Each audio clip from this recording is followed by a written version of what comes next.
open tonight's select board meeting, February 2nd, 2026 at 5:02 p.m. Roll call vote, Dan Haskins present. Seth Alexander present. All right, if we could all stand for the pledge of allegiance. Pledge allegiance to the flag of the United States of America and to the republic for which it stands, one nation, under God, indivisible, with liberty and justice for all.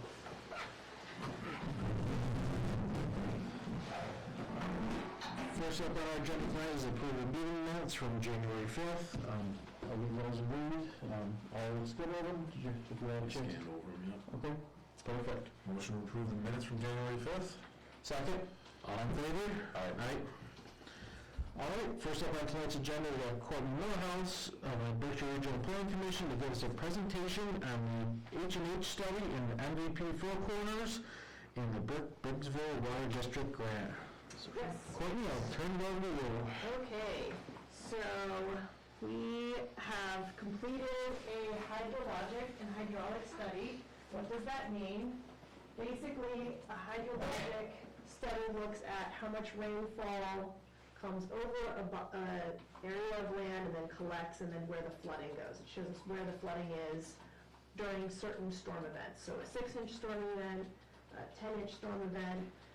We usually refer to these in intervals of 25, 100 year, but that's a little bit of a misnomer. It doesn't mean that the storm is necessarily only going to happen every 100 years. It's really saying there's a 1% chance of it happening in any given year.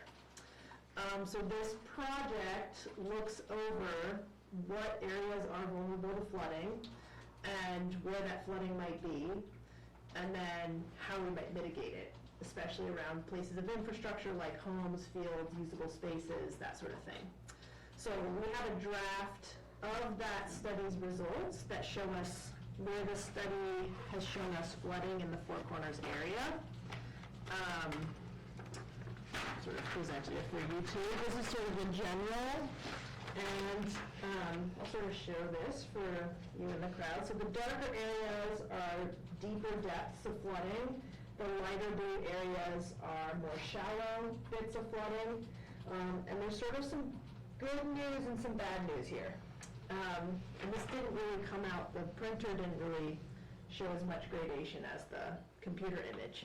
The good news is that the area that we were most concerned about, which was sort of the town field, it looks like even in the most extreme storm, a 100-year storm, it doesn't really completely inundate the field. So perhaps with some, plantings around the edge or some mitigation around the edge, or if we're building trails, thinking about how we want to build them a little bit higher so that we can allow some floodwaters to go underneath, that sort of thing. You can pretty much use most of the town field even in recovery of a bigger storm. The piece that was most concerning is the amount of flooding between where Tamarack Brook comes into Hudson Brook, which for those of you who aren't quite sure where that is, it's basically this whole area is Tamarack Brook. Hudson Brook comes down like this, where that red line goes through. And in that regard, they modeled not just the big storms, but also some smaller storms. And they found that the backflow during even like a smaller storm, so like a 25-year storm, let's say 2 to 3 inches, that sort of thing, that Tamarack Brook is not flowing, doesn't have the velocity or the opportunity to flow as quickly as Hudson Brook, and so as a result, it ends up backing up. Does that make sense? Yeah. Okay. Sometimes I'm never quite sure. So the houses that are of particular concern there were built sort of in an area that's a natural wetland, which is why that velocity isn't quite quick. There's just not enough gradation for the water to really flow down there. So when we asked the engineer to take a look at what might alleviate that, there were a couple of ideas that they had. One of the main ideas is that they looked at all of the pinch points along Hudson Brook and Tamarack Brook that would cause that backflow. And one of the things they sort of pointed out is that most of the culverts and bridges around there are undersized, and so it's not allowing as much flow to move, and thus it's causing some backflow in the area in general. So upsizing some of those, especially starting the most downstream and then working our way upstream along Hudson Brook, would improve that. And then the other thing that they modeled is extending, see if I'm holding this the right way, yeah. Extending the berm on the left side of the Hudson Brook further along to sort of mitigate some of the flooding in this area, so that you don't have both the influence of Hudson Brook as well as Tamarack Brook. You're kind of reducing the amount of water. But then in order to do that, you kind of need to make room for that water to go somewhere else. And so looking at what properties have space to allow for some flooding without it hitting somebody's house, right? So whose field can get flooded during a storm? Where do we have vacant land that can get flooded, right? So you can't completely eliminate flooding. You have to sort of figure out where you can direct flooding. And in order to do that, you might look at, taking away some of the berms where it doesn't make sense to have a berm because there's no house that it's protecting anymore. So that's sort of the long and short of the H&H study. The engineer's gonna refine some of the modeling just to get more specific data. Right now, we only have current level data storms, so that is, what is a current 100-year storm look like? It does not take into account how storms are gonna get bigger and how much more frequent those sort of bigger storms might be. And so how much more frequently will we have this flooding, and who might it impact the most? So I will give you this memo, so you can sort of look over it and feel free to ask questions. So we'll sort of leave it open to questions now. I just have one quick question. You said extending the berm on Hudson Brook, is that heading north or south? South, yeah. So right now, it sounds like the berm kind of starts to disappear. We might have a better idea of what this is, where it starts to lower down in elevation. But I think as it starts to approach Tamarack Brook, it kind of gets lower in elevation. So you have both Hudson Brook and Tamarack Brook kind of converging around those areas. Yeah. Thank you. Yeah. Any other questions about that? So is this part of the grant for the MVP? Yes. Just kind of rolled into that? Yeah, so this is fully funded by that grant, and, depending on what the town would like what the town just sort of decides you all want to do in terms of what next steps it might be, that'll inform what permits we might need to look at, start having conversations with agencies to propose, at least get a soft touch of we think we want to do this to protect the houses around there. What issues might you have with that? And it doesn't actually enter us into the permitting conversation officially, but it allows us to sort of see how receptive they would be to certain ideas. Okay, I know we do have, there's one or two residents are, concerned with the flooding that they've had, and I think, one of them, or a couple of them, they've spoken out at our meetings that we've had previously up at the community center. Yeah. And they're just, voicing really their concerns about what's gonna happen with this. Yeah. So, do we actually have the grant funding for this, to move forward, or is this a whole nother step? That's a whole other step. So two things. One, once Terry, the engineer, is sort of confident in the results and is ready to sort of, formally present them, I think we would like to meet with those residents and sort of talk through the different ideas to see what they'd be most open to, and, also just let them know, this is what the data is saying. The data, I will say the data is always a little more conservative than what people actually experience. In other words, it will show more flooding usually. This is my experience of the data, is it shows a little more flooding than what people actually experience. There's also just the natural variability of this is a computer model, and then when you actually get water into a landscape, it acts slightly differently, because we're not taking a survey of an entire watershed. We're taking a survey of, these 400 square feet and modeling it based off that. So this isn't like all is lost. This is just, here's what a worst case scenario could look like, and then how do we prepare for that. So we do hope to sort of meet with those individuals who have come to them and really talk through specific solutions. So the grant helps us start to have those conversations, but it doesn't fund actual engineering designs that would help us get to the construction phase. Yeah. So the next grant that we would go after would have to fund like full design and engineering if we were to do something like, I don't know, move the brook or increase a berm or any of the earth moving things that would need to happen. That would have to go through Conservation Commission, it would have to go through DEP, it would, have to go through Army Corps review, so there's all sorts of permits. But it does allow us to sort of start those conversations and get a sense from them what they're more interested in and what they would be like, no, we're gonna fight you on this one. Yeah. Gotcha, okay. Yeah. All right, thank you. Yeah. Just one last question, just so I understand it fully. Extending that east side of the berm of Hudson Brook would be to control the overflow from Tamarack Brook from spreading towards the Townfield side and being able to control where we distribute it? No, it's more about controlling how much Hudson Brook pushes back against Tamarack Brook. So Tamarack Brook right now is mostly flowing slowly into Hudson Brook. And so all the flooding on the Hudson Brook side is really Hudson Brook flooding. It's not really Tamarack Brook kind of pushing Hudson Brook over to the other side. It's the other way around, because the velocities on Tamarack are so slow that they're not like crashing into Hudson and then pushing it to the side. Hudson's the bigger watershed that we have more water flowing into. And a lot of that is the soils that are in that Four Corners area don't allow a lot of infiltration. They're mostly wetland soils for the most part, I mean, with some exceptions. So they're already kind of acting somewhat like a wetland, somewhat like a sponge. So when you introduce even more water, they tend to rise. Yeah. Thank you. Yeah.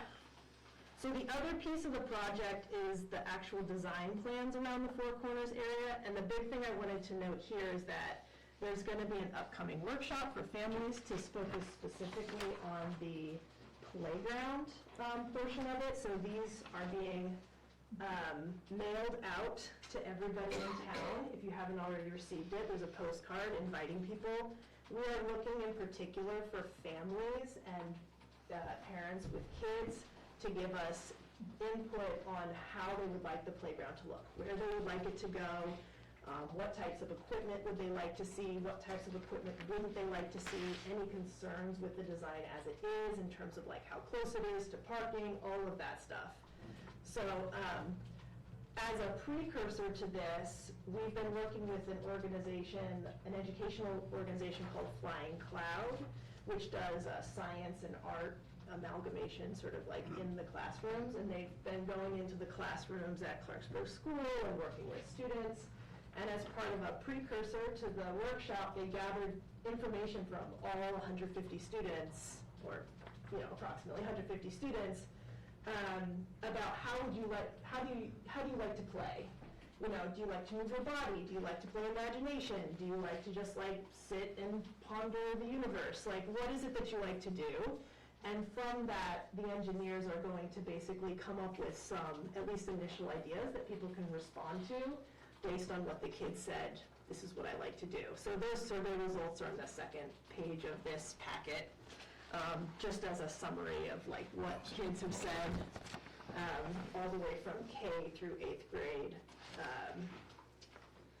So yeah, so if you have kids and you're interested, it is February 28th from 10 to 1. We will provide lunch. You will not go home hungry. And there will be lots of activities for both adults and kids to sort of participate in the activity. It's at the Clarksburg School in the cafeteria. So we want everybody to get there.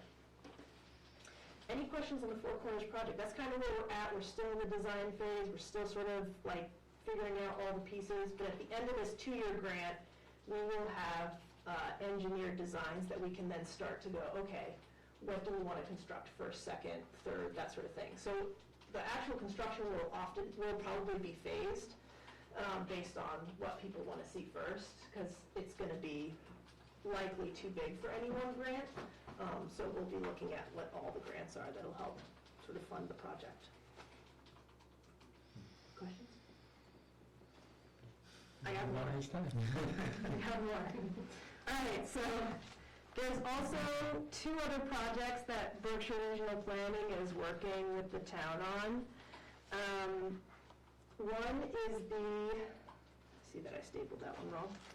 One is the Briggsville Bank erosion project, which this is just a summary because I don't know that I ever updated the select board or sort of the general public on the results of the last study. So the last study we did on the bank, that's right next to Carson Avenue, that's sort of like eroding bank in Carson Avenue. The goal of that project was to figure out how do we stop that erosion from continuing. Because since the dam was removed and since Irene, that area has lost about 40 feet of land, kind of eroding towards the condominiums there. And so last year we got funding to do an H&H study, a hydrologic and hydraulic study. And this time we were looking not at where it floods, because it doesn't really flood because it's so entrenched there, right? Like the water doesn't get high enough to actually reach into the land. But where the velocities are, like where is it flowing the fastest, that's causing that erosion. And then we've modeled different alternatives that were recommended to us. One of those alternatives was, what if we reconnected the floodplain? In other words, dug into the hillside and allowed the water to spread as opposed to rise? And would that reduce the velocity if it was allowed more room to spread? We modeled that, and the answer was no. I mean, in short, it did allow the water to spread, but what we found is that velocities, because of where the distribution of the water is and because of the sort of gradient going from both very steep to then very flat, the velocities moved more to the right side of the bank and would end up causing more erosion, if that makes sense, in a storm, if we ended up lowering that flood. It basically would be able to move, that water would be able to move, but it would move most quickly into that area that we've lowered. So that's the opposite of what we want. So we got funding this year because we basically raised more funding to basically redo it and look at some other alternatives, including removing the remaining abutment on the right-hand side. One of the theories is that the water hits that abutment, and because it can't flow through, it kind of like stays there and continues to erode. So if you remove that abutment, would the velocity move more downstream and away from houses? That's a question, so we'll model that. The other thing we're modeling is the island that's formed there, and whether we can move some of the island out of that area, or move some of the island rocks, etc., to the right side of the bank, so that we can basically secure the bank on the right side near the houses, and sort of encourage the river to move towards the center. So, let me see what happens. That ends in June, so I'll probably be back here in June to tell you the results of that. The pages you see before you, the red spots are where there's highest velocity, and then it kind of explains a little bit why there's highest velocity. So each of those will show you current conditions, future conditions, two-year storms versus 100-year storms. But the summary is that basically, option number one, reconnecting the floodplain and sort of allowing more movement in the river, didn't necessarily reduce the velocities where we wanted them to. They increased them, and so we're looking at other alternatives for that. All right, that's that one. No solutions yet, but ongoing studies. Everybody's best friend. Any questions about that? No, I don't have any questions at this time. Okay. We are actually to get more funding into this, and our hope is that we can then, if we figure out a solution for this that works and that models something that this town is kind of on board with and that those residents are comfortable with, that we can actually move it towards design and engineering so that we can, again, that's sort of like the next step to get it towards construction. So we are writing, we're hoping to write, with your all's approval, a grant on behalf of Clarksburg to basically do the design and engineering of this project so that we can not waste any time trying to, not waste an entire year before we get more grant funding in there.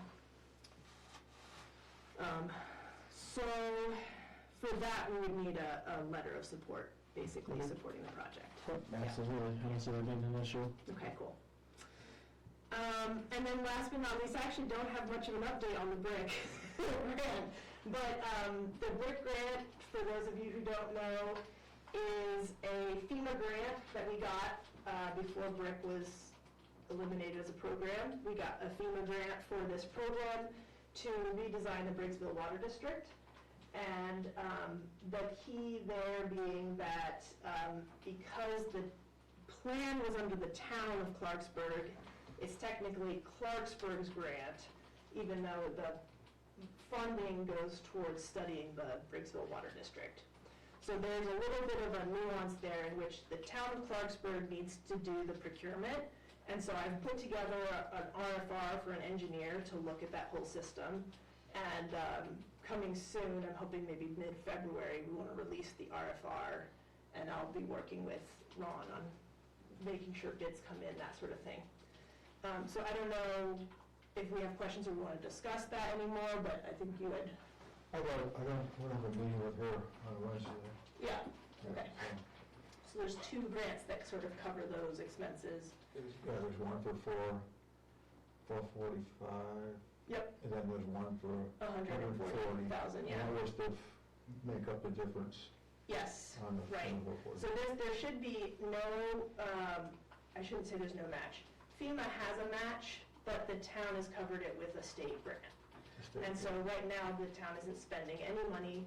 That being said, there will be upfront payments and then they're reimbursed. Yeah. So that's sort of the nuance there is Yeah. that The bill- bills will come into the town of Clarksburg.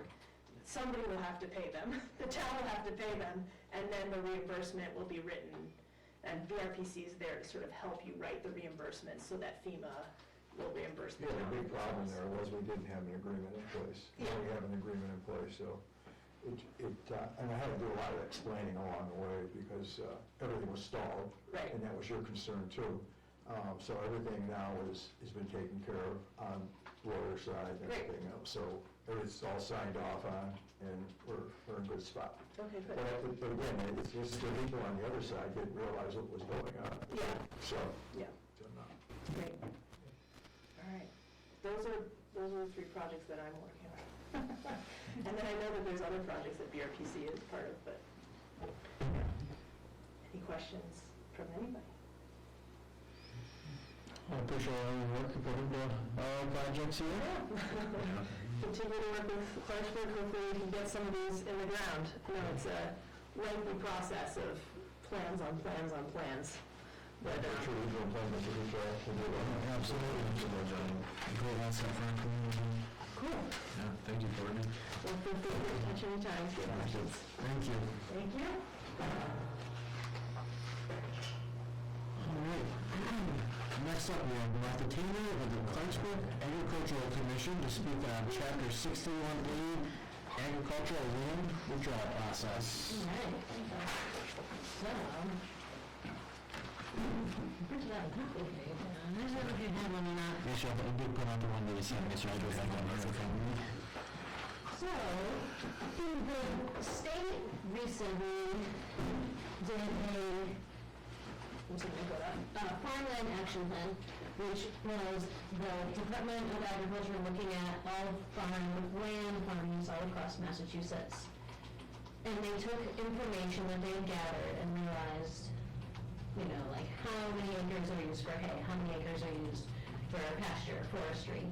And with that information, they put together this huge plan that's like 500 pages. It's great, it has tons of information in it.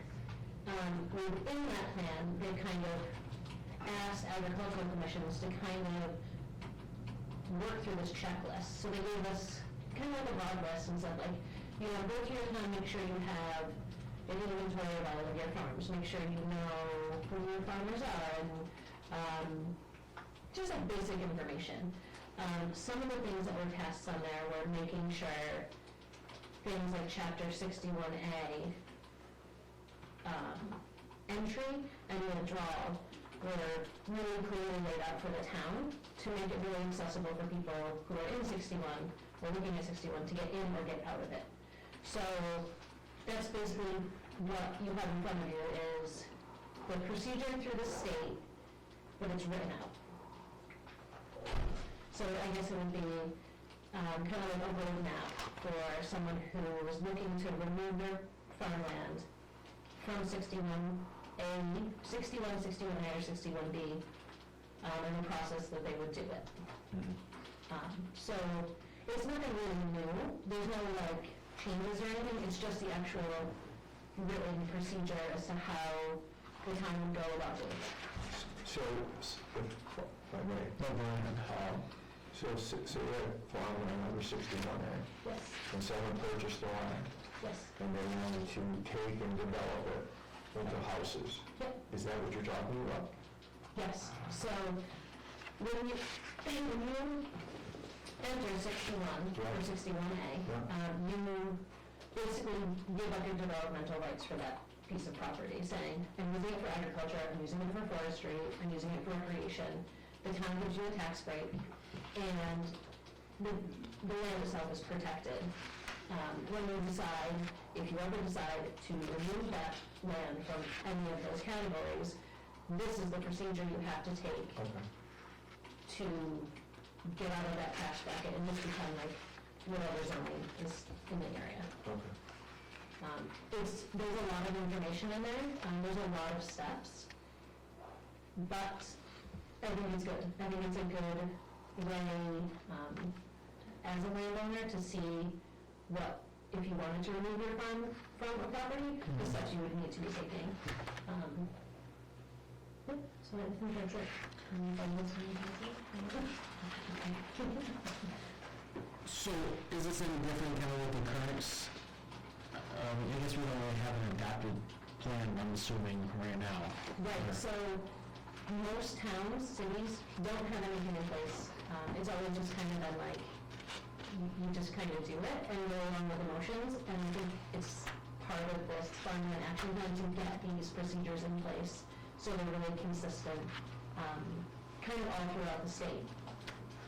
The town of Amherst just passed theirs, I want to say a week ago, and they might be the third town in the state to have it passed.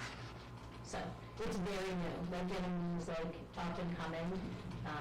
It's not required by any means. You don't have to do it, but it's not. There's no harm in doing it at all. It's just giving you a procedure, giving you information, and I guess just giving it a flow so you know what to expect and how to handle it if it were to come up.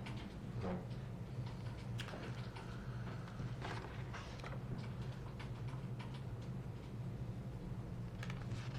So all that does basically is take agricultural farm property, protects it in so many ways, right?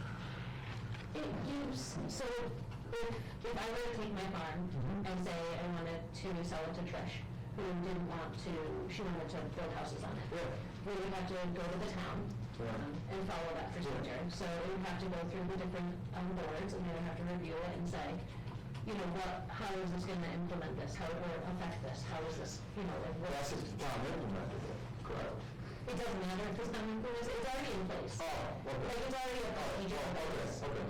By the state, this is just showing you how to do it. Oh, okay. It's just like the written text of something that's already there. All right. If I could through the chair. Absolutely. Yeah, like you said, it doesn't seem like it's anything new, so you're the one who developed this outline. That makes it a little bit easier to reference for the townspeople, and your hope is just to try to get this as part of like documentation that people could reference and use to either become part of it or opt out of it. I do see in here,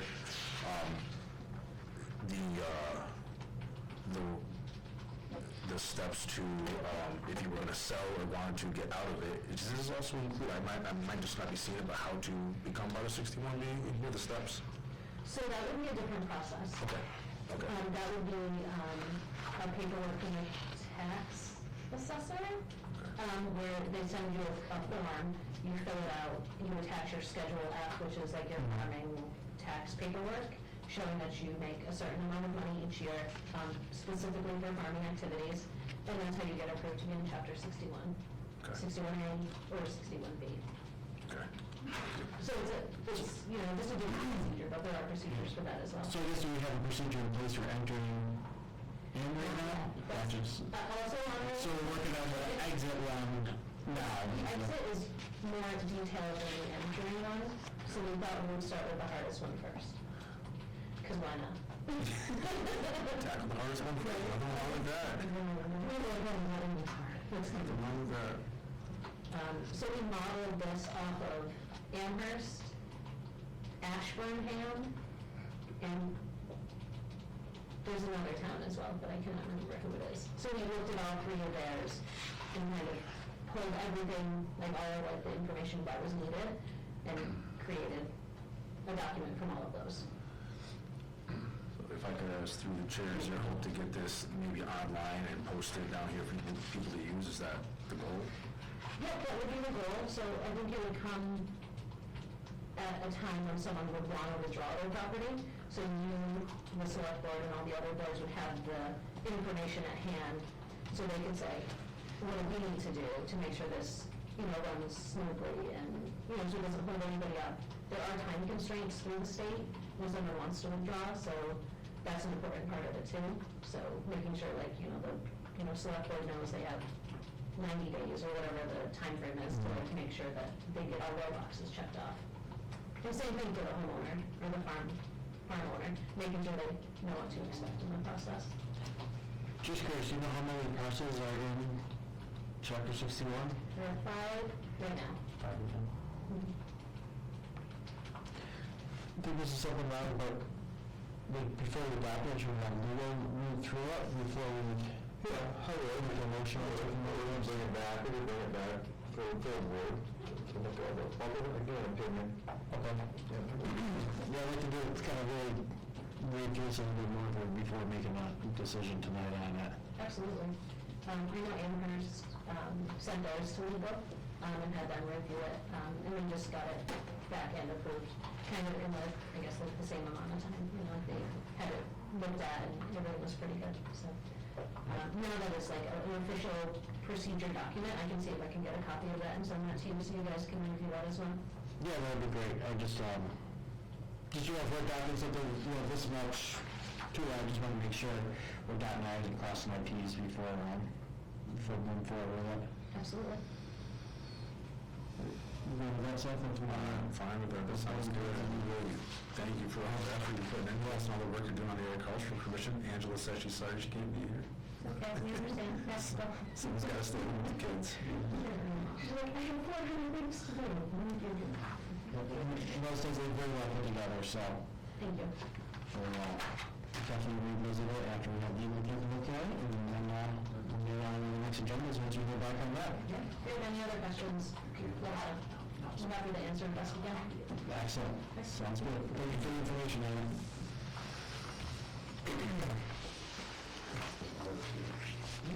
All right. We have an animal control officer here, Diana Worth, that's following up on the North Eagle Street dog situation. He was supposed to be here tonight. I did speak to him, and he said he was gonna be here, but he's not here. And he did say that he was gonna pay the 2 fines, but he started that on July 15th with the dog. And I got like 20 videos that was sent to me. I don't know how many Ron got sent, but they're all the same residents on the app for the dog. But the last time I got one was on November 22nd. So far I have not heard any other thing. So like 2.5 months since we've had it. Yeah, so it's been, You have anything since then on yourself? Well, just to the chair, was that staff, I know you had spoken to him? Yep, I spoke with him, I believe it was the Wednesday after our last meeting. I expressed everything to him. At that time, he said he wasn't aware that he had been fined. I'm sure they were left. I'm sure he's got a busy household with kids. They probably got misplaced or didn't get read, but I made him aware that he had been fined.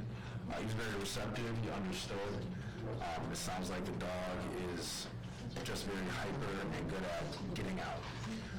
So after I expressed the concerns, again, he was really receptive to it all. He just wanted to know, what the consequences he was facing were.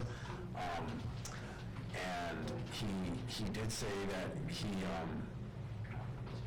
I don't know when you spoke with him, but I believe he had asked me about appearing tonight, and I said I wasn't sure if he would receive a summons or if he could just come down and do it on his own. But he didn't seem too tentative as if he didn't get something to make the stop here if he didn't get a summons. But since then, I walk my dog every night in that area on Inga Ave, and I have been encountering that dog regularly several times a week in the evenings, and I can say since I've spoken with him, I haven't seen it. So it seems like he's got a lock on it now. We'll see how long that I would lasts. say that he was gonna pay the 2 fines. Yeah. When did you, if I could ask, when was the last time you spoke with him? You spoke to him on a Wednesday, The Wednesday after our last meeting, yes. so it was a couple days after Okay. you spoke to him, because he called me, Excellent, okay. about the situation. And I told him if we couldn't resolve it, then I'd have to get a warrant to take his dog. Right. And then he said there was post signs, that there was no trespassing, but then we'd have to get the state police involved. And I really don't want to do that. So, like I said, November 22nd was the last time. So, If you get any more reports or if you go back, I'll tell you what, the people in the general vicinity were in here, and they told me they hadn't seen the dog, so Yeah. he's doing his part of it. yeah. hopefully it continues. If it doesn't, if you get any more reports, I have a relationship with him now, I have his number, let me know, and we can hopefully resolve it before it becomes an issue like this again. Yeah. I don't know if you have my number or my information, but I'd be happy to give it to you, so you could just communicate with me if Okay. try to take it. Yeah, I have Isaiah's number too, so, Okay. you know, Thanks, I'll get it down. Yeah. he is, he's, you know, Well, let's hopefully that continues forward. yeah. We don't have to step into anything about it, so. So, All right, excellent. Thank you very much for coming to give us the update on that. Thank you very much, Diana. Hopefully it's nice and warm when you get home. We're going to move the Department of Conservation, Recreation, Acquisition to the bottom of the list. We're just going to get through the other stuff first. Next up, we have appoint Kylie Davis to the vacant seat on the Board of Health, which is an elected position to expire in May 2026. So it's pretty much a temporary position till she can be on the ballot if she continues to want to run. I'm assuming any issue with it myself. I don't either, we need someone on there. Yeah, but actually give them a quorum. And then she understands that in May, she's going to run for the position, so elected position, so. But in the meantime, she'll fill that third seat on the board. All right, motion to appoint Kylie Davis to the vacant seat on the Board of Health. I'll second. All in favor? Aye. All right, our next appointment is Michael Williams to the Board of Assessors. We definitely need someone in the seat there, so Mike has volunteered to do that. Any comments on that, Ron? There's a guy right here, so I was in town hall, and he's full of information, so. It's a good appointment. Just don't ask him too many questions. All right. Motion to appoint Mike Williams to the Board of Assessors. Second. All in favor? Aye. All right, next up is discussion on FY '27 budget schedule. So just because last year we kind of pushed it to I know you weren't part of it last year, so Ryan and I just discussed, we just want to kind of have terms of the timeline of what we want to hit for, targets, just to keep us on track to have a finalized budget in time before we have to put the warrant out for town meeting. So far we have, Ron has the department budget due by the end of this week. And then next meeting we have, we're gonna set the cost of living, rate, so what that's gonna be for our upcoming budget. And then hopefully March 2nd, which will be our first meeting in March, like to review the first draft of the budget. And then our second meeting in March on the 16th, review the draft budget with the finance committee. And then we'll have some time between there and I was hopefully setting a deadline of April 20th to have our budget completely finalized, which does give us a couple week wiggle room. So I just want to talk about it, everyone, make sure we're all good on the same page. Yeah, just so you know, so the finance committee will bring in the different departments, and we'll go over their budgets, make sure they got what they want and need to do for the job. And then, we'll go through with our new accountant, Lynn Lemansky, and make sure everything's there. The school's got some stuff, I got an early cherry sheet from the state, we can all put in the numbers, we got something to go by. Our schedule is all completed, and Donna's working on finishing up our free cash flow. We'll have our free cash number soon, won't be like last year, we're waiting until April. So, everything's moving along, so it's a good process to run, so we'll see. I think that's a great idea, especially with the history of last year. I think this is great proactive work you guys are doing, so absolutely. A little crazy last year, though. And how's our new accountant doing? Excellent. She's in tow, and she's got things moving in the right direction. Excellent. So, All right, excellent. Any questions on that around? Next up, we're discussing the Route 8 bridge closure. So Ron, Kyle, and I had a Zoom meeting with some of the department heads for the Mass DOT, and from the bridge report, they are planning to put in a temporary bridge and close down the Route 8 bridge up here on River Road, right where it kind of meets where East Road goes up. So they're going to put a temporary bridge over the top of the existing bridge. In that process, they're going to shut down the road for about 2 months, which is a main artery going through town, which we're too excited to hear that. It's still up in the air right now if we can even keep East Road still open, going up that way, because the way the bridge up there, the temporary bridge that they're putting in, the way it has to kind of come out past the bridge and then block off East Road, or they're hoping to at least keep it one-way for getting up there for one-way traffic. The Mass DOT is working on a reroute plan for all tractor-trailer traffic, how other vehicles that roll through, how they're going to detour those up through like the Daniels Road, East Road area, because we can't divert anyone up Crossroad because we have that one main bridge there, so that's not a reroute option. Obviously locals will utilize that, but we can't have trucks going up through there. As of when we had a meeting about a month ago, or really about 2 to 3 weeks ago, we had our Zoom meeting with them. They were talking about it would be passing come by the end of this February, or the end of this month, that they would shut it down to put the temporary bridge in, and then it would be about 5 years before they actually start the bridge replacement project. The bond will be an issue too, right? Yeah, Kyle was very concerned about how the plan is going to work out. Our fire chief's been made aware of it for emergency planning already, but we just want to kind of let everyone know what's coming down the pipeline for that area, so there's no surprises when the state shows up and blocks it off.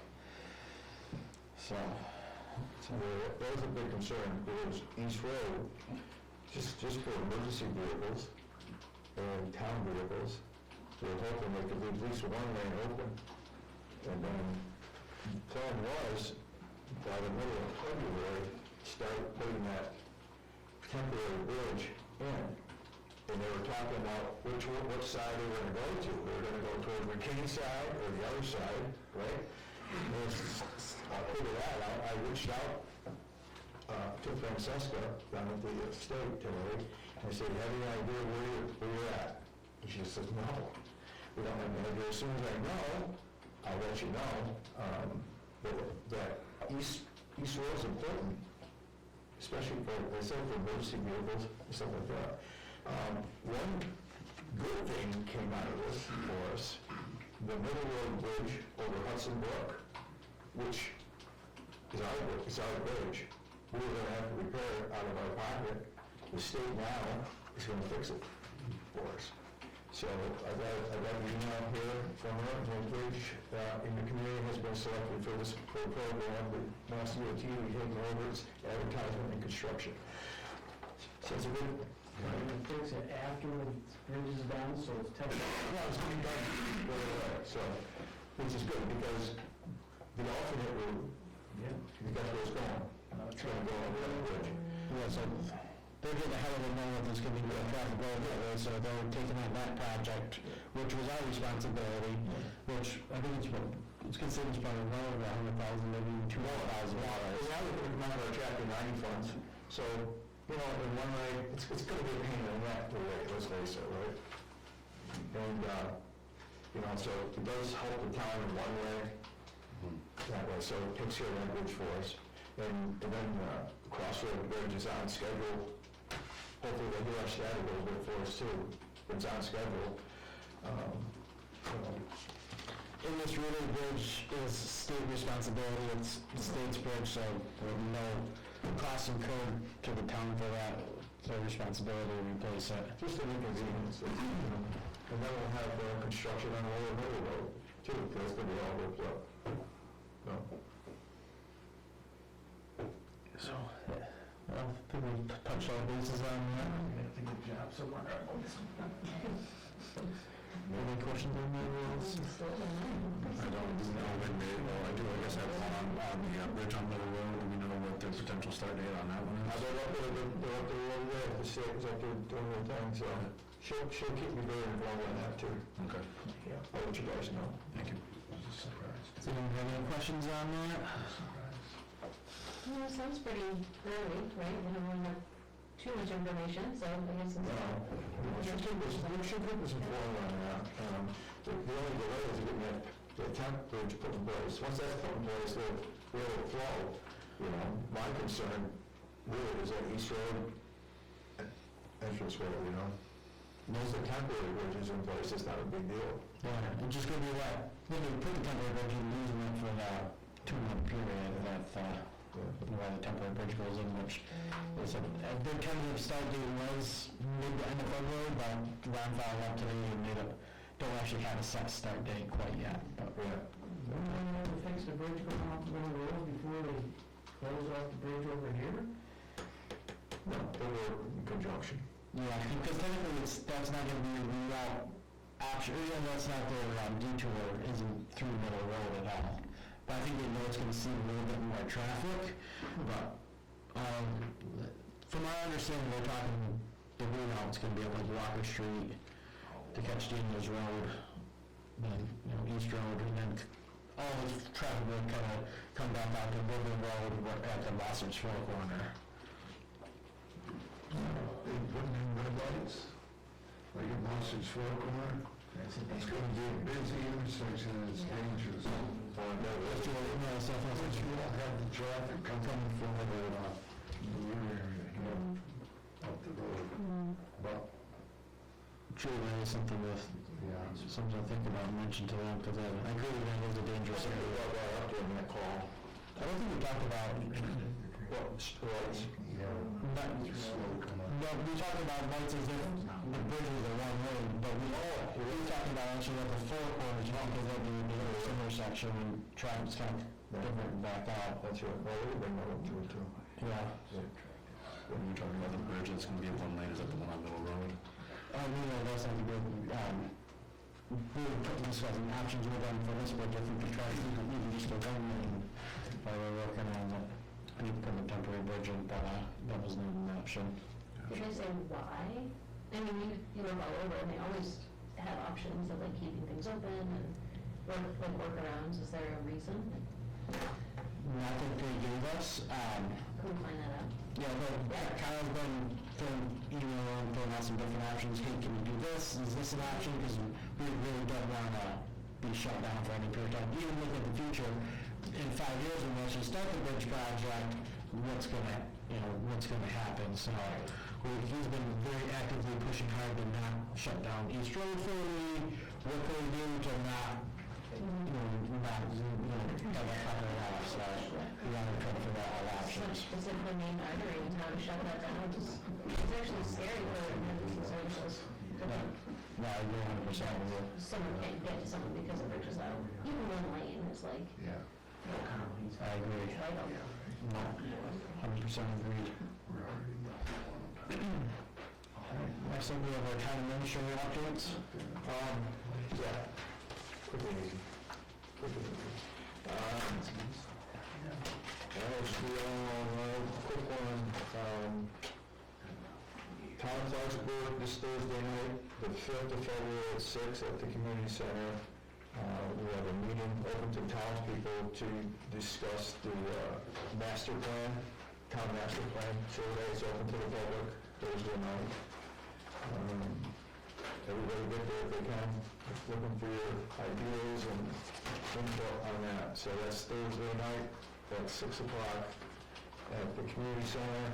And lastly, the school roof has been completed and paid for, and just so everybody knows, the final cost on the roof was $457,311. And they did a great job, thank Connie Bona for overseeing the project. There's a lot of little extra things we got taken care of, and I think we did a heck of a job. And then with the money we had in stabilization from the beginning and what's left over, the school had roughly around $155,680 to go in the school stabilization account for repairs. So, all in all, they all came out pretty well. So, Thank you, Tom, really appreciate your hard work on that. took 6 years, so. It did come out good, and most guys did a real good job. Walter's a stand-up company, they did a great job, so, and again, I thank Tommy a lot, because Tommy was the go-between for everything, so, So, we got one more thing on our agenda, right? Yes. So, I'm gonna call Jen Silver from DCR. She's still working? Yeah, she drives me crazy.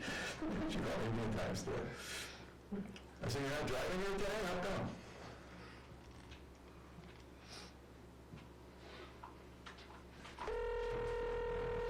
I've been gone 13 years. Hello. Jen. Hey, Jen. No, I'm not Jen, you're Jen. Oh, that's right. You're absolutely right. Hey, Jen, we're on speakerphone. Thank you. And Dan Haskins, the select board chairman, and Sam Alexander's a select board member. And Dan's gonna bring the neighbor up and talk to the issue about the land up there on Hairpin Turn. Could I just make a small change? I just want to read the paragraph that needs to get read Yes. out at the meeting. Yep. Okay. Go ahead. All right, so Commonwealth of Massachusetts, acting through its Department of Conservation and Recreation, has under consideration the acquisition of an interest in 45 plus or minus acres of land in the town of Florida and the town of Clarksburg. Property consists of undeveloped woodland. The proposed use is for the land to remain in its forested condition for conservation and recreational purposes, and we attached a map. So do you guys have access to that map? Yes, we're doing. Okay, so you see that the bulk of the property is in Florida, and it's only a .28 acre sliver on the line that is in Clarksburg. Yep. We Okay. should actually, this right here, yeah. All right. Yep, we're looking at that. We did have, the budding resident did have some concerns with it. John Morris, that owns the Golden Eagle Restaurant, because of their ongoing legal issue they have going with the state. So he, Right, but that's with a fire from a gas truck right on Route 2, right at the hairpin. Is that accurate? correct, yes. Okay, all right. Yep. He could not be here, but he did write us a letter, which I will read. Okay. Good evening, I own a abutting parcel and we're involved in a lawsuit against the town of Ralph concerning pollution on our land by the state. And that, as a consequence, I am interested in knowing more about the market value that the state attributes to that parcel, as well as any publicly available information about its environmental condition. I believe these questions should be addressed before the sale proceeds. Respectfully, John Morris. Okay. Well, the assessed value from the town is $400 for that .28 acres, the Clarksburg portion. Okay. The actual purchase price of the property is not public information until after we buy it, but we pay a fair market value, and it's being sold by Kennedy, which I believe is a family member of Mr. Morris, extended family.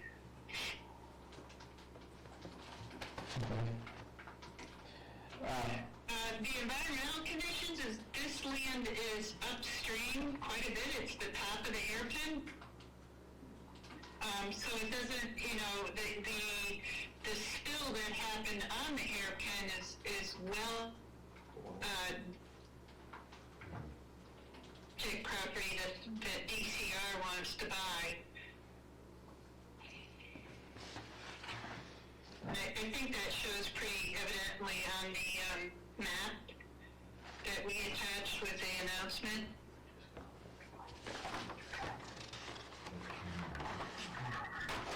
So unless water's running uphill,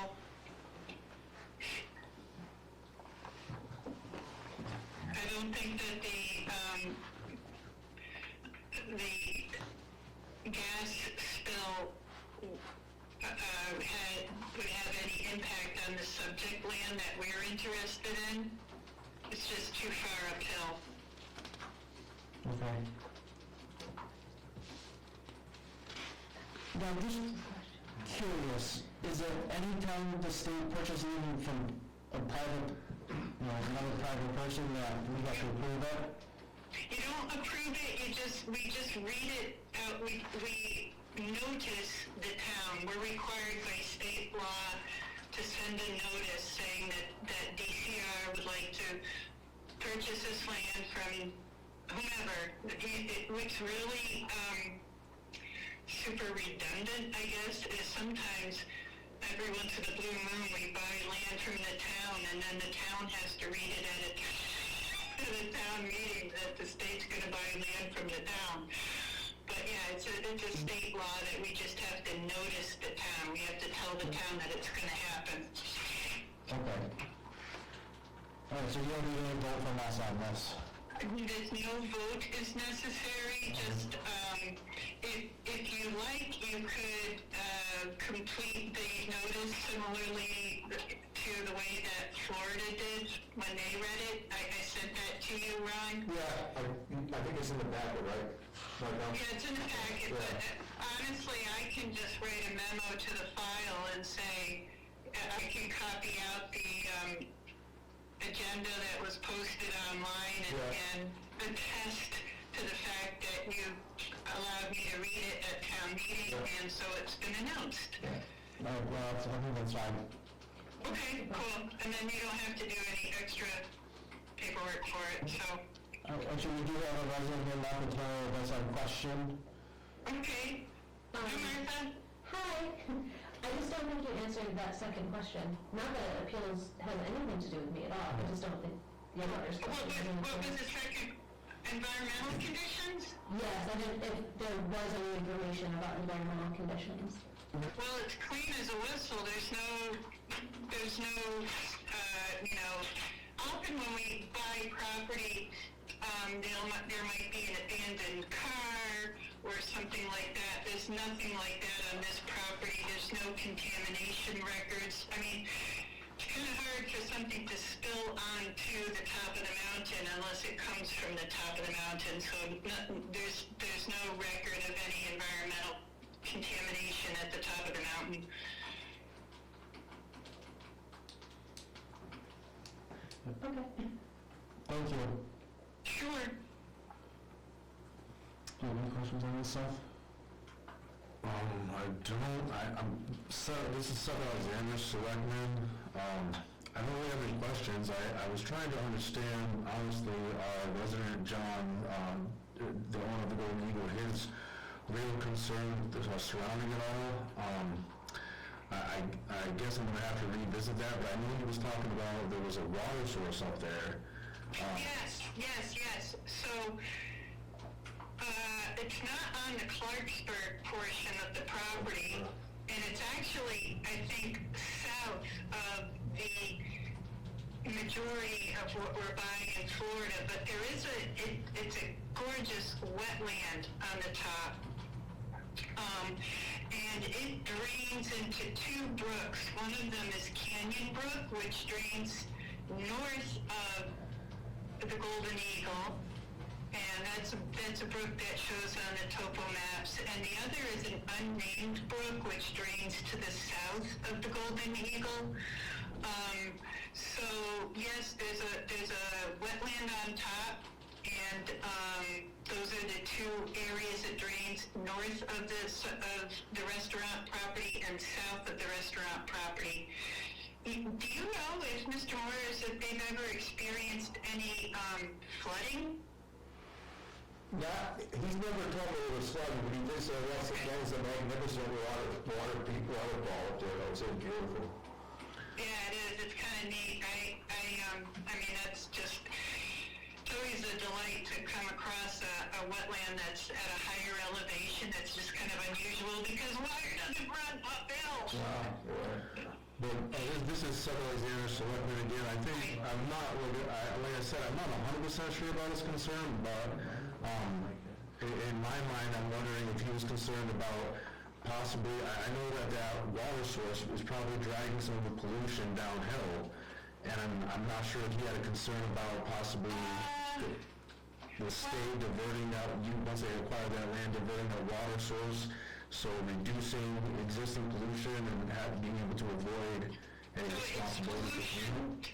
I follow that now. So the pollution that would be swept, there is no pollution up where the subject is. There's no record spill from the top of the mountain in that forested area. So yes, water does leave that area, as I described, north down Canyon Brook and south on an unnamed brook.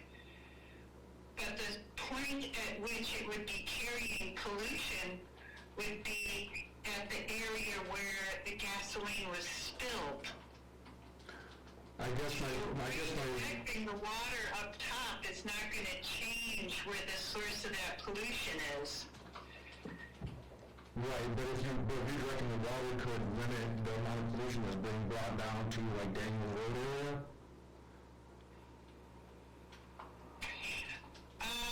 And therefore, like, possibly limiting... So are you suggesting that Canyon Brook be diverted and the unnamed brook be diverted? Because I guess I'm just asking if that would be, if that was something that the state could be with, once they make this purchase, if that's something the state could be within their rights to do.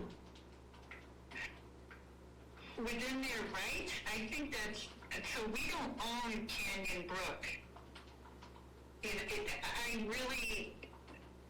hard for me to envision a scenario where the state, the state in this instance is the small little Forest and Parks Department. So we're not state DPW.